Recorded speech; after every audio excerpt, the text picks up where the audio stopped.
বাজেটের সাইজটা বড় হয়েছে, কিন্তু মানুষের, সমাজের, সভ্যতার, জাতির, চরিত্রের, জীবনমানের কোনো পরিবর্তন কিন্তু হয়নি।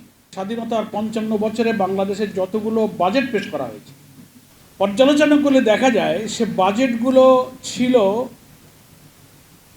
দুর্নীতি, লুটপাট আর বিদেশে অর্থ পাচারের একটা বন্দোবস্ত। সে বাজেটগুলো ছিল জনগণের শোষণের হাতিয়ার। সে বাজেট কখনো জনগণের ভাগ্য পরিবর্তনের হাতিয়ার হিসেবে তৈরি হতে পারে না। দেখেন, বিবেচনা করে বাংলাদেশ স্বাধীন হওয়ার পরে প্রথম স্বাধীন বাংলাদেশে যে বাজেটটা হয় 1972 সালের 30শে জুন, সেই বাজেট, জাতীয় বাজেটের পরিমাণ ছিল 786 কোটি টাকা। 786 কোটি টাকা ছিল বাংলাদেশের 72 সালের প্রথম বাজেট। আর এবার যেটা 26-27 অর্থ বছরে বাজেট হতে যাচ্ছে, অর্থনীতিবিদ, রাজনৈতিক বিশ্লেষক, বাজেট বিশেষজ্ঞরা যতটা আভাস পাচ্ছেন, বাজেট তো অলরেডি হয়ে গেছে সরকারের, এখন সে বক্তৃতা অর্থমন্ত্রী লেখা হইতেছে 7 তারিখে পেশ হবে।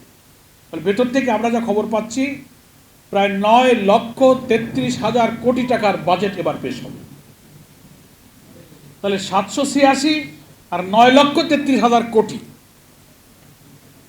কত শত গুণ বাজেটের সাইজটা বড় হয়েছে, কিন্তু মানুষের, সমাজের, সভ্যতার, জাতির, চরিত্রের, জীবনমানের কোনো পরিবর্তন কিন্তু হয়নি।